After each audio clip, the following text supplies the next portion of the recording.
try and you try. And Audience, Sean forgot he was doing the countdown this time. There he is. We synced it up perfectly. Just standing there watching me with my hands. Fuck you. I mean, welcome. Hey everybody, welcome to Lordum. Lordum, yeah, that's this podcast that we're in. Lordum is great. It's a great time for buds to just be dudes and hang out and build a world before your very ears. I said it every time so far, except for the first few. Are we buds, Sean? Sean, are we buds? Sure, we're just a couple of bros being dudes, being guys, being dudes. I don't know what's wrong with me. Are you having a stroke? No, I just ate a lot of carrots. Hello, ambulance. My friend Sean is having a stroke. Why'd you actually pick up a phone? He ate too many carrots. They can't see for the you. Bit. The audience can't see you in our podcast. For the bit, Sean. Hello, President. I'm calling the President to tell him he's a butthead. Boop, boop, boop, boop. President, is this you? This might not date well. Trump's president right now. That's why the joke was funny. Boo. If someone cool gets into that house, probably 8 or 9 years from now. Oh, man. Yeah. That'd be really cool. But Sean for president. 2028. Where can the people send us questions? Let's just get right into it so we can actually do the episode. Okay, so... This is our 10th episode. We've been doing this for 10 weeks. This is our anniversary. We've been doing it for a whole year. This is our first anniversary. This is our 10-week anniversary. Our and if anniversary. You don't think that I count our anniversaries on a 10-week to 10-week basis, then you are very mistaken. I'm gonna run out of gifts. Yeah, you better get me something quick. Nice. You know how I am about prezzies. Yeah, hey, why don't you pick yourself out with something nice, darling? Toots. Is that good? Toots, yeah, sweetheart. Yeah, this is why you have my heart. Okay, everybody. You would take me anywhere anymore. We don't go out anymore. I try. You start No, you crying and you say You just played that fucking Wizards Fortnite all day. You're sitting around breaking spells with your friends. Breaking spells. It makes me feel like a cool boy. Oh my god. Tell the people where they can find us. They can send their questions to us at loredumpquestions@gmail.com. Is that right? Yes, it is. I don't know why you looked at me like that. It's been a long day, everybody. Yeah, loredumpquestions@gmail.com. Send your questions on over there, and we'll answer them. And let us know if you want us to share your name or not. Please. Because we want to respect your privacy. The internet is a scary, scary, scary place. You can also twit at us with the tweeter, or Instagram us. Or gram us real quick. At Ask the Lore Dump, which is our... Nope. No. What is our social media? At the Lore Dump, not Ask the Lore Dump. That's right. That's what I said. You didn't hear me. Oh, man. Guys, if you can't tell, the only reason this podcast is held together is because Sean does all of the work. I do everything. Let's say that out loud. Make it publicly clear. What the hell's wrong with you? Sean is the I best. do not do everything. You're you amazing. liar. I would be lost without You're you. a liar who lies to our audience. Why would you do that? Rock. I know that much, but why would you tell the audience I do everything? Well, don't make our fights public like this. We're pulling back the curtain, everybody. Watch as Sean and I tear each other apart on live internet. Pay no mind to the dysfunction behind the curtain. All right, so with all of that classic lore dump failure done and over with, Sean, what are we doing in today's episode? On today's episode, I think we're gonna do a thing that we talked about a while ago, but we're gonna dive a little deeper, and we're gonna spread everything open and make it more seeable. Why did you paint the imagery of a bisection?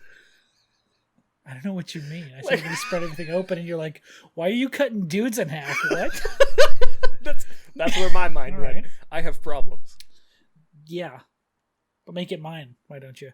Today we're gonna talk about Xander Hammerton, a figure we talked about on like our third ever episode or second episode or something. Yeah, he's critically important to our narrative. He's drastically important, as we'll talk about and discover today.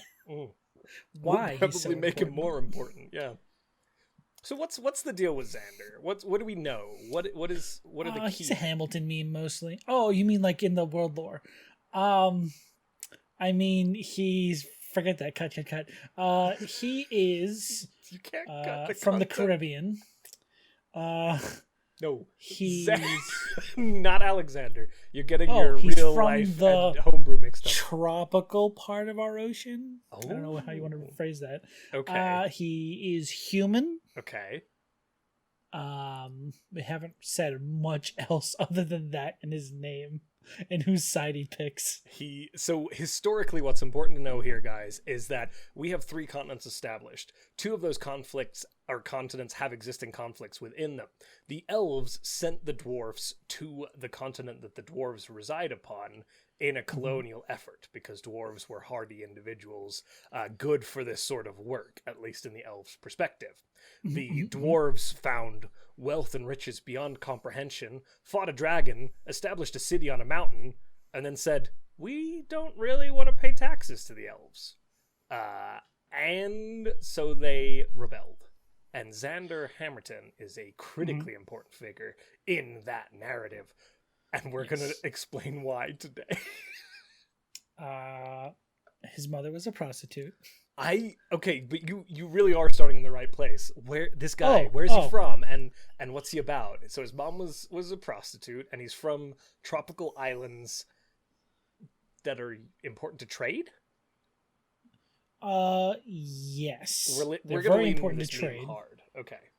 They're right into like they're also in an area prone to hurricanes. Okay.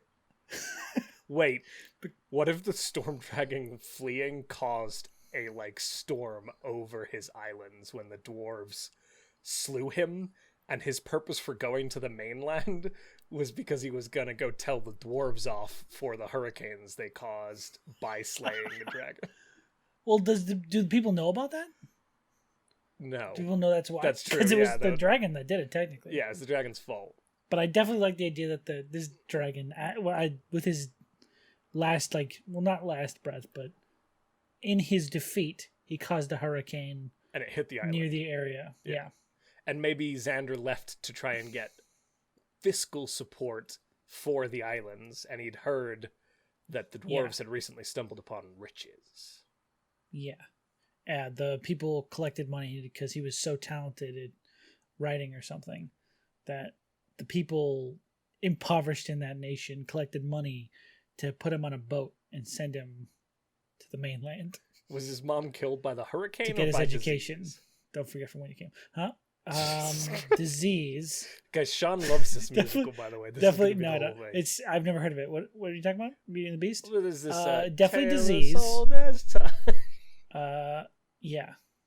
They were sitting in there on sick. Thick. And then Xander got better, but his mother went quick. And he moved in with his cousin, but then the cousin. All right. No. No. Guys, Sean really loves this musical. I've never heard what you're talking about before. This is his stuff. Never seen it. Send him fan art of him as Alexander Hamilton or something. I don't know. Send me a cutout of Lin-Manuel Miranda, but surrounded by dwarves. Please do.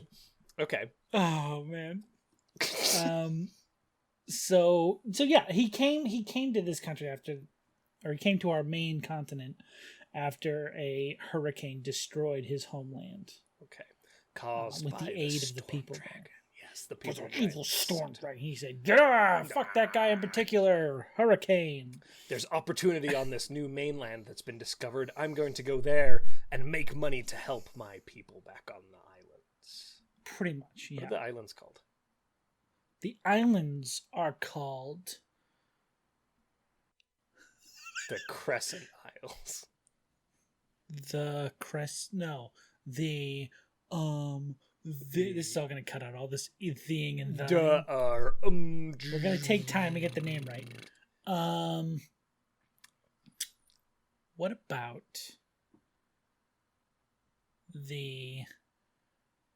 I like the Azure Chain. The Azure Chain. Okay. Yeah. I like it. It's also a little nod to one of our mods. Ooh. It is. I like it. I love it. Yes. The Azure chain. Came from the Azure chain. Yeah. Azure chain. Little chain of islands. Yeah, it's beautiful. Oh, that's so the poetic. coast. And I like that little. Every time I'm gonna look at it on a map now, when we one day have a Aw. map, I'm just gonna be like, oh, Azure. That guy's the best. I love that guy. There it is. Hey, oh, What that's you get super so like, some broken. sentimental. Sean, that's so sweet. This is why I love him. Because he's secretly a big old softy. Anyway. Jesus. Christ almighty. I'm in a mood today, huh? No, you're fine. So Used he to. left the Azure Isles to come to Yep. the mainland. Yes. To To get his education, don't forget from whence he came. cool. What's his name again? Xander Hammerton. His name is Xander Hammerton.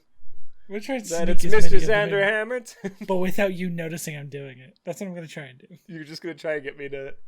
I'm gonna try and us sneak on. in Hamilton memes without you remembering that that's part of the play. Okay. That's my goal for this That's episode. your bit. I like it. Yeah. What's your bit? You should proclaim it now, otherwise you're not gonna get to have one. My bit is not to kill you before we reach Oh. the end of the episode. That'd be weird to do over Discord. I mean, we're in the same room. Yeah. True. I moved into Sean's basement. Okay, so he gets to the mainland. What happens next? What's the next beat of this man's life? Well, he's there to make money. So He's there to make money. Gotcha. right? And he thinks getting an education is the best way to do that. Getting an education, correct. Or just, for the sake of argument, going to a college. Going to a college. Okay. Where's this college? I don't know.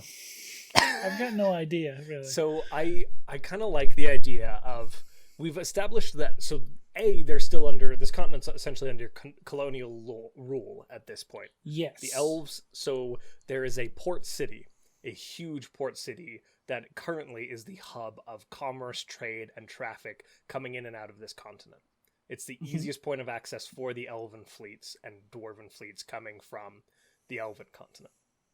Okay. Yes. So Xander goes there. Now, it's hard in a colonial period. There's not a lot of established schools or centers of learning. So there's like a few major colleges, and this one is in that city. That's the most developed portion of this continent at this point. Here's my question. Yes, sir. Is it a bardic college? It is. Yeah, there it is. Is it the College of Eloquence? Yes. It is very much the College of Eloquence, Okay. where he does not just practice how to become like that type of magic and bard. He also becomes like a really good lawyer, Yeah. because an eloquent bard would be like the best lawyer ever. I like how we've just established that there are lawyers in our world. There have to be lawyers in the world, otherwise, what's going on over there? Well, I mean, there's multiple judiciary systems in the world, Sean. You don't have to have the American. No, there's not. No, there's not. Okay, I love it. So we have lawyers. Maybe he just practiced law. Can we and call then it like Madame Barreau's College of Eloquence? Like, can that be the college Madame Barreau? or something like that? You know what I mean? Like a Sure. a prep school sort of name. Oh yeah. Yeah. Yeah, I like that. That's fine. Okay. Definitely like a little prep school Yeah. Very much like. for foreign humans. So he gets in there to get his learning and to make money. Mm-hmm. And all this time, the colonies are being taxed by the elves, and finally, when he makes his appearance onto the grand stage, he begins to notice that there's not a lot of economic opportunity for him still in this colony, because the colony's profits are going across the sea to the elves. Yes, a shameful position there. So there's a lot of what is it? Inequality, financial inequality. Yeah, there's a lot of. Bernie Sanders would be furious. Yeah, it's very much like they get mad and they throw some tea in the ocean, and Did you even see Hamilton? they talk about the Boston Tea Party briefly in that musical. I think. Do they? I don't know. I saw it once on Disney Plus. Not a sponsor. I think they mentioned tea. Yeah. I don't think they mentioned the tea party. So what are the elves taxing? What does this look like? What is this commerce that's causing I think all they're this inequality? just taxing everything. Everything? Okay. Yeah. But what do they spitefully spike up to make the people just mad? Snap. The dwarves snap. Well, okay. So we've established that the dwarves have driven off the dragon, and they are beginning to establish their city in the clouds on top of the mountaintop, which is really, really, really resource rich in regards to minerals. Mm-hmm. But because they technically work for the elves are laying claim to all that money and wealth. Here, may I like putting custom elements with magical properties into my games. So like what if the dwarves found a new metal that was sturdy but exportable, better for trade across the sea? That's what the elves are really, really like grasping down on. And they're taxing the crap out of that and saying, you can't keep any of it, you have to ship it across the sea to us. Any of it that you keep is going to be taxed crazy. You have to pay through the nose for it. Yeah. So the whole, almost the entire supply is being sent back to the elves, and that's the straw that breaks the camel's back. The dwarves go, nah. Boston Tea Party is they just keep a bunch of it without paying. Yeah, or they turn it into weapons. Yeah. They're like, you know what? We're going to arm ourselves. Okay. I like that. That's good stuff. What are the properties of this mineral? It's super good looking. Pretty metal. It is harder than steel because every non-real metal is harder than steel. Mm-hmm. It also was sitting under that storm dragon for so long. It doesn't rust. That's what he gives it, not rust properties. Well, like it's been saturated in like I know that's funny, but that's because you know how magic weapons like a +1 sword is hard to break and it doesn't ever tarnish and the blade doesn't dull. Yeah, that metal is just baseline enchanted to do that stuff where it doesn't snap, it doesn't wear. Like if you put an edge on it, that edge stays sharp. Yeah. Like it's magical in the bare minimest of sense. It's essentially our variant of mithril, because I also like the idea again of it being lightweight, which is why it's also being exported, because a lot of time minerals don't travel very far, especially like historically, because they're really heavy. But this stuff can be sent to the other side of the planet and make amazing weapons and armor. Mm-hmm. So it's lightweight. So when you make armor out of it, like maybe again like mithril, it doesn't impose disadvantage. Basically, yes. I mean, we could just say fuck it, and they found mithril for the first time. And that could actually be. This continent was the first time they ever found mithril. Yeah, there was no mithril, and they found it in this mountain under the storm dragon. I like that. And it gives us a reason for mithril to exist. Like, the storm dragon essentially suffused its magic in its thousands of years sitting on this mountaintop into this ore. That works perfectly for me. Cool. That'd also make that metal incredibly rare. Very rare and very important. Yeah. Ooh, that's nice. I like it. Okay. Mithril. Confirmed. Mithril is our tea. Why should a tiny island across the sea regulate the price of mithril? That's right. Oh my god, that's amazing. Okay. Thank you. So Xander is becoming privy to all of this conflict brewing. Well, he's living in it. Yeah, he's living in the elves' tyrannical rule. So, does he have an interest in politics? Oh, of course he does. Okay. How does he get involved in dwarven politics? One night he goes drinking.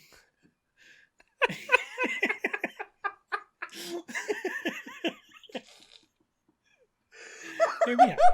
One night he goes drinking with his recent acquaintance Darren Fur. Who is a bugbear. Darren Fur the Bugbear. Okay. Or a furball or something. I like Bugbear. Bugbear. Let's make him a Bugbear. Who has also practiced law at the same place that Xander went. They do some catching up. Does he ask Fur for advice? Well, yes. They do a bit of talking. And because Xander's such a bard-like individual, so jovial and very charismatic and outgoing. So set in his ideas. He won't let other people bend his ironclad charisma will. Fur, sure, because he's so jaded and old and has no morals, sure, tries to convince him to talk less about his ideas and just present the facade of happiness more. I see. Yes. Sort of talk less, smile more. Yeah. Dude, it's like a 2-hour play. We're not gonna get through the whole thing. We're nearly there. So that's not true. They run the third song. So they go drinking. Jesus Christ. They go drinking. They meet a couple of hooligans who are doing some business talk about a revolution. What? Can Grafayette be from the Tiefling capital and a Tiefling? Grafayette is a Tiefling. And all of our Tieflings have French accents. Confirmed. That is what you've done to this continent now. You've made their Tieflings French. So Grafayette is a Tiefling. They also have a few others who are discussing about different topics about like potential problems with this governing body. Okay. And plans to revolutionize against it. Okay. Hearing their plans, Xander gets all up in a tizzy because he loves her. He's all about revolution, dude. He wants that money to save his family. Yeah. Well, his family's dead. But yeah. To save his island people. He wants to save his country. He wants to build something that'll outlast him. A legacy. He's looking for a legacy. Legacy. Yeah, I got it. It's like planting a fire garden you never get to see. Anyways. I just don't know what to do with you. I'm crying. Well, they talk about it for a while. Over a few drinks, they realize that they only really have a single chance. They've only got their chance. Oh to make my this work. fucking God, Sean! This is off the rails now. Okay, so and what is that one shot they've got? No one's a chance. Yeah. Legally distinct. We're not going to get sued over this. This is a distinct Sean, individual. it is too late for that. I don't know what you're the one who said shot. I said chance. So things get a little tense with the populace stirring up these talks of revolution. Mm-hmm. And almost seemingly out of nowhere, these two countries, boom, they're at war. They're elves, they're dwarves, they're killing each other. It's a war of sorts, right? It's like a revolutionary war. Yeah, you would say almost. Yeah, okay. Some sort of revolution. That's unique. It is. It's never been done before. So, there is a revolutionary war, and Mr. Xander Hammerton works his way up through the ranks, proving himself to the people of this continent, to the dwarves, that he is a capable leader. Yeah. He, takes command of small units, gains renown for, his writings. He also does a lot of good writings because he went to that good school. He does he's also very keen mind for tactics and this guy skill has keen and mind. war. Got it. He's very smart. Mm-hmm. And he catches the attention of someone named General John Washington, who takes him under his wing. Or is that a bad name? Should we change the name? It's a terrible name. It's a terrible name. What about... How about Gorge General Gorge. General Gorge. Washington. That's not any, Gorge Washington. That's not any better. What about Gorge Goshington? Jesus Christ. Let's go back to the original. Let's just call him John Washingbaum. John Soakston. Actually, Soakston is pretty good. I like that. John Soakston. General John Soakston, who finds out that this guy he's got in his little platoons over here is incredibly smart and incredibly quick-witted and good with writing. His skill with a quill is undeniable. He's not going to throw away his shot. How come nobody can get you on their staff? He's like, well, dude, I want to fight. I'm out there in the trenches. I'm not throwing away my chance. And he's fighting for this country. And John Soakston says, well, hey, you can do a lot more with me. I need help, and you can help me win the war. So what's up? You want to do it? He says, fuck yeah, we'll do it. Also, he beats out Darren Furr for this position. Darren Furr must be so mad. He's fucking pissed. This is the first time he's been, overshown by this young kid who he just talks too much. How very juicy. Oh, it's scandalous. But yeah, and then the war goes on for a long time. It goes on for most of the a few years. Somebody should write a play about this. I don't think it would sell. We should talk for a little bit. No, I'm really enjoying this. Okay. I'm just recapping Hamilton, but changing all the names. You are, literally. It's amazing. This is world building 101. Welcome. So there is this almost meteoric, over several years, rise of Xander Hammerton to the forefront of politics upon this continent.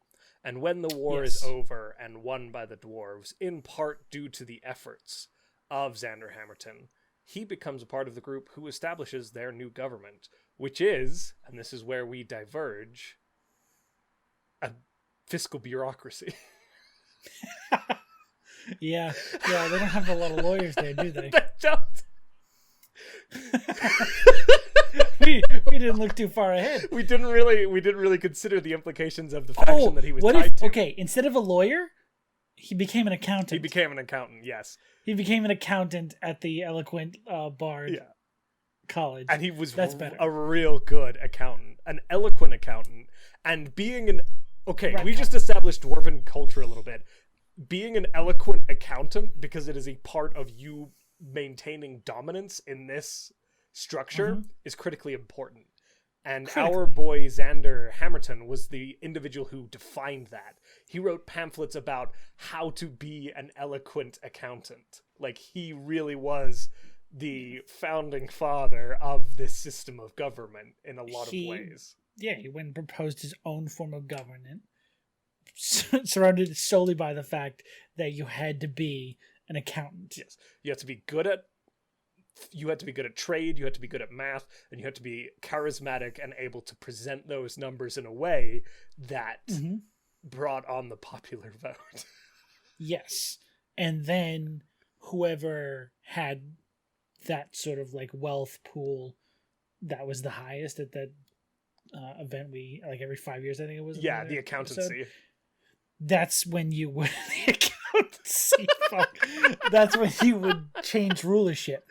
Yes. Of that, that area. Despite not being a dwarf, can Xander have established a clan, the Hammerton clan, as a merchant clan within this structure that exists to this day and has held the office before? Yes, I will say that he established his own clan. Or because he was an orphan. What if that's what they call orphan dwarves? Their last name is Hammerton. I like he's that. Their father. Yeah, the father. Like Snow. Yeah. The Or not bastards, but yeah, but I get what you mean. Like it's a way of.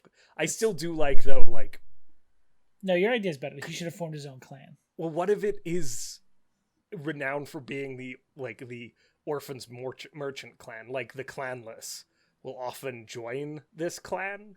Ooh, yes, the clanless clan, Hammerton clan. The Hammerton clan is for the clanless, and it has managed to hold a place through savvy and charismatic accountancy on top of the pillars.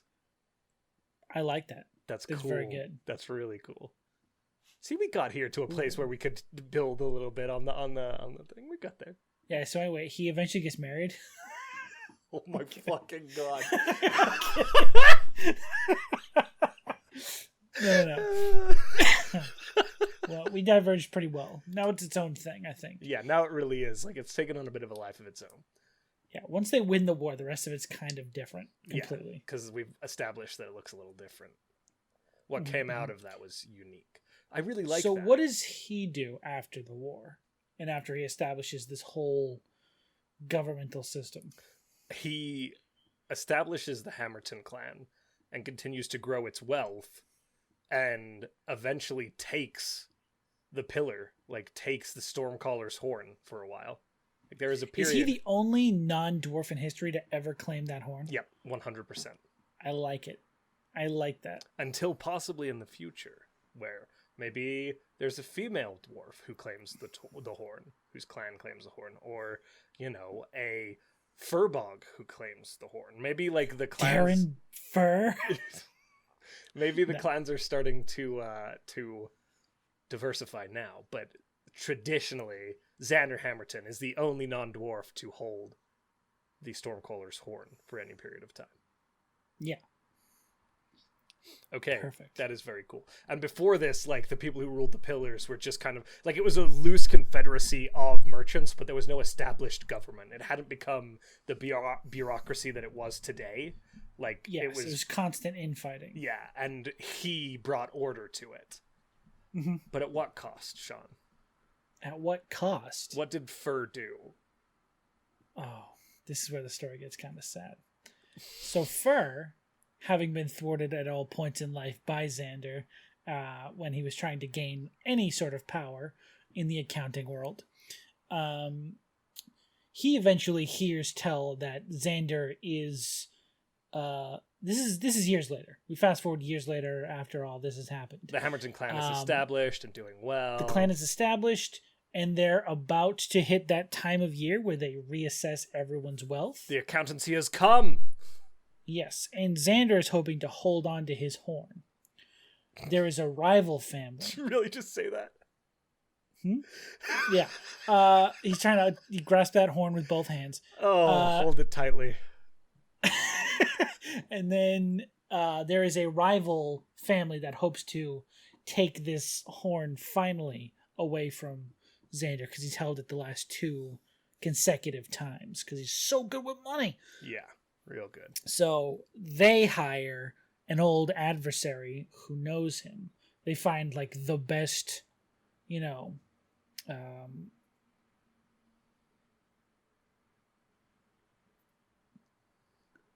accountant outside of their homestead. Did you just forget the word accountant? I did fully forget that word for a solid minute. Oh, I love it so much. They find the best accountant they can anywhere else in the world. Okay. Turns out it's a very intelligent bugbear named Darren Fur, who has only ever acted in a way to please other people. Just sort of been like a yes man his whole life to people more powerful than him. Mm-hmm. So they hire him. They say, get over here. We need your help to defeat Xander. And he's like, who? I'm on my way. And then he bugbears up the mountain. I don't know how bugbears do. Catapult. He catapults himself up the mountain It's not with their very convoluted elevator system made out of catapults. Yes, it's a series of catapults and mattresses the entire way up the mountain. It's kind of like Donkey Kong barrels, how they all just go bum, bum, bum, bum, bum to one another. Yeah, that's perfect. But it's catapults. Yeah. And then then he shows up, and it's the first time like Xander's ever been scared because now it's like an equal, a rival. He knows that Darren's good at what he does. He knows he can find some money in places that no one else is looking. Yeah. Shrewd man. So they do this little accounting off. They move numbers around. They battle financially over the upcoming months. Mm-hmm. And right before it looks like Darren Fur is about to win, and this is the first time, I think, in history that an entire clan liquidates all of their assets. Okay, this is... So that they appear to be in first place financially. This is when it happens. Okay. That's the move that he pulls. They that call like it the blows. They call it the fur play. Yeah. It's the fur play or the Hammerton flood. Yeah. Yeah. That's the two names they have in different places for it. Yeah.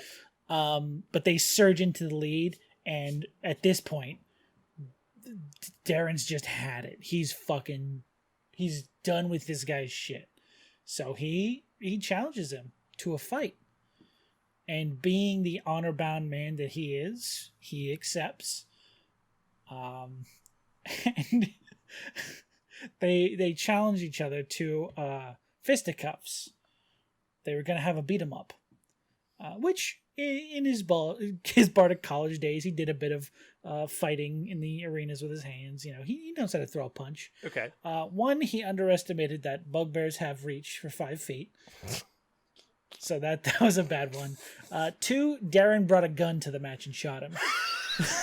So that was a little oversight on his side of things. Oh my god. And everyone thought, hey, that was a really shitty move. He didn't deserve to go out like that. He was a very smart person. We've lost a good person here. And it's all this bugbear's fault because he brought a gun to a fist fight. What an asshole. Who lived, who died, and who told his story, though? So lived, definitely not Xander. It was actually Darren lived. Darren Fur lived. Died, I think we've been over that. I think it was Xander I mentioned. Yeah, okay. He got shot in the fist fight. And who tells their story is his clan. His clan has sort of, because they were able to liquidate and get all that stuff, they put a lot of that liquidation into setting up like a statue and like places to memorialize the Hammerton name. I love this story so much. It's beautiful. It's poetic. And I think Darren just lived a shitty life after that. He just lived for like however long furbolgs live, and then he just died in disgrace because he sucked. Yeah, no one liked him. They're like, wow, what a jerk. I hate that guy. Boo. Yeah. Oh my god, okay. That is beautiful and really good and honestly very flavorful. And like your players are going to run into these like little, there'll be a statue of this guy, Xander Hammerton, and they're going to be like, the hell is all this about? They're going to know nothing about this fucking meme that we've had 2 episodes made of now. Well, I love how canonically we just gave, through a meme, full logic to the predefined government that we set up, that we did not intentionally set up to work perfectly for this. We did not in any way. We stumbled into both those things. Yeah, but it was perfect. Spot on. 10 out of 10. Well, do you know what that means, Sean? Do you know what time it is? It's time for me to talk about Hamilton more? No. Unfortunately, we'll save that for later. All right. Well, we haven't even mentioned the king, but okay. Yeah. Well, you know, next time. We could maybe use the king in regards to the elves. Yeah, the king's definitely from the elves, 100%. Yeah, and that could be an interesting figure. But we've got a whole lot of brain soup to do there. I'm brain soup after all this talking. All this Xander Hammerton. Well, before Hammerton. You let your brain soup slip out of your eardrums, we've got questions. Stop. Oh, You're shit. Getting it on your shirt, sir. Oh, my brain soup. Oh. Your suit. All right, why don't you hit me with that question? Okay, Josh? so the first question we have is from a very good friend of ours. It is from the D&D Yeti herself. Oh my god. Do you know what it really? Yeah, do you know what the D&D Yeti asked us? We received this email in all seriousness. In our actual email In account. our actual Someone email actually sent account. this to us. Somebody sent us this question. Okay, so hear me out. Does your planet poop? And does that poop monster create a massive destruction out in outer space that is secretly against the world and slowly wants to take revenge on the world? Maybe question mark.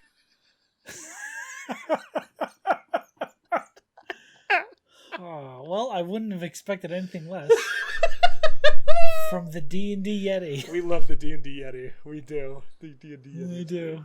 So the question is, does our egg planet excrete feces of some sort? Does it poopy? Yeah.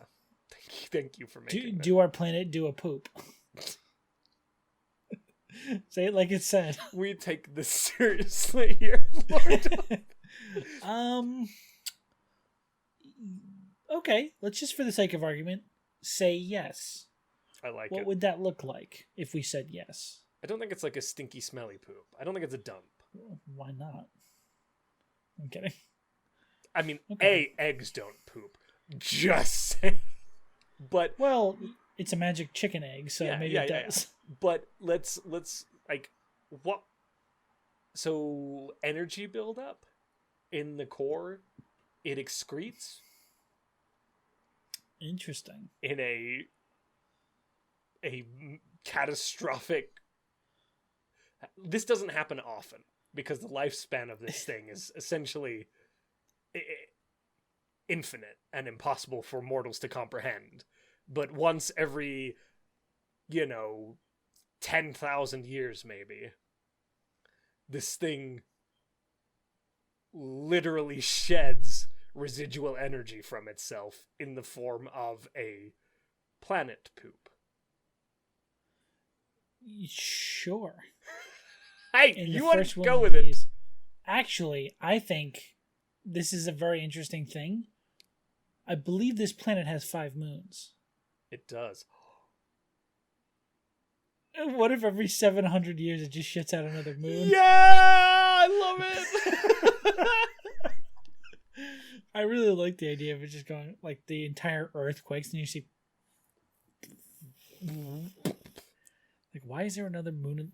We have a 6th moon now? When the fuck did this happen? Yeah, like there is... What would that event called be? It would be called the... It would be called the eclipse. Well, because, okay. Well, we've established that, like, our sun doesn't work the way that normal suns work.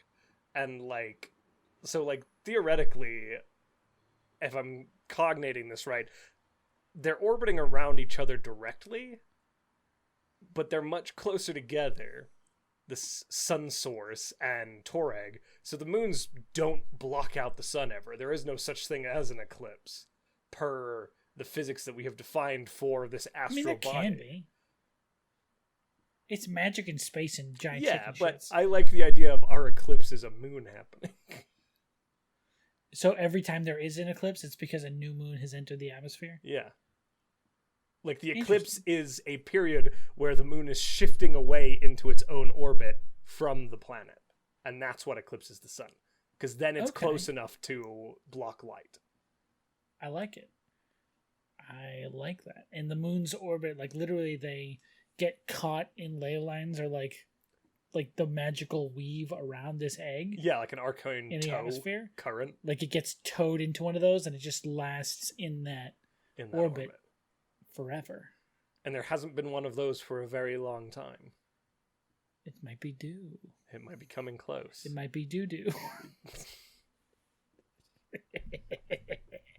I'm the poop goblin. So there you go. This planet poops. Can't confirm this planet shits. This has been an episode. There's been a PSA from the Lore Dump guys. This planet shits. It fucks and it shits. It fucks, it shits. It is a Hamilton meme. It protect, it attack. It might not love you back. All right. That's good. Thank you for that question, D&D Yeti, that you sent into Lore Dump Questions. Thank you very much. Yeah, we love you. Okay. Number 2 question. I don't know when Sean Bucks came up, but they've come up in the past. Somebody wants to know if that could be an in-game currency somewhere in Torag. Sean Bucks? Yeah. Uh, What if... I don't know what Sean bucks are. I'm trying to rack my brain thinking about when those came out. Okay, I don't know either, but I like it. And here's what if there is a currency that is scattered across the planet that no one knows where it came from or why it's there, but you'll sometimes just stumble upon it in ancient catacombs and in coffers, and it's just this like dude printed on the coin. And it's just a guy with like a bit of a red beard, maybe like it's coppery. Like, it's a $10. Yeah, it's a $10. It's a Sean bucks, and they are accepted at some vendors. But they are craved by the dwarves. But the dwarves love the dwarves like will pay extra for those coins. Yeah, it's like a collector item for them. Yeah, they worship them almost. They are in obsessive love with those coins. I like how we're starting to establish if you ask us a question, we will figure out a way to make it canonically real in the world. This was a different event because this is our 10th episode. Yeah. These were good questions. This was for our 10th episode. I don't think we're always going to take questions like this. This was our special meme poop episode. Yeah, if our inbox is always flooded with, does your planet do a poop? I think it'll get a little old. What about farties? Does it do a farty? No. Shut up. Get out of here. How'd you get my room? Oh, sorry. I came in through the window. Get out of here. I'm changing. No, I don't want to leave, Sean. Okay. With that, okay, so we've answered our questions. Here's the deal. If they want to ask us questions, Sean, where they're going to ask us questions. Yeah, where would they send them? Let me see. Let me check the old Rolodex here. It says here. He's holding his eyes as he says this.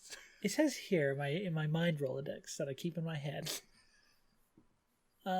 If questions you'd like to ask us three, then you must give us an email. Look at that. Who wrote that? There's only two of us. I don't make any sense. Sorry, I was on the wrong card. Or you could go to lordumquestions@gmail.com. Oh. That is probably the more accurate place. I don't know. What are the social medias that I definitely remembered earlier this episode? The social medias flip. There they are. Instagram and Twitter @thelordump. I got to put this other card back on my riddle Rolodex. You gave me a hard time for picking up the phone for a bit earlier. You could have a mind Rolodex. I got a mind Rolodex. What do you want from me? I need to keep all my things organized. It's a good place. Yeah, it's cool. Otherwise, we start talking about poop in Hamilton. You want me to have my mind Rolodexes? Yes, it's important. Anyway, it's very important to me. That's great. I'm glad that people can send their socials to Lord Dub. They can't. Well, hold on. They can't send us their socials. You're right. Don't send us your socials. Don't send anyone your socials. Send your social security number too. I'm kidding. Don't do that. Never do that. Don't be like that guy who created that. What was it? That LifeLock or whatever. He created a business to hide your social security number or keep it safe. He immediately got his stolen like the next week. It was great. Greatest story. Google it. Oh, man. I think it's LifeLock. Go look that up. It's really good. Really this has been the Lore Dump. Oh. I thought we had ended.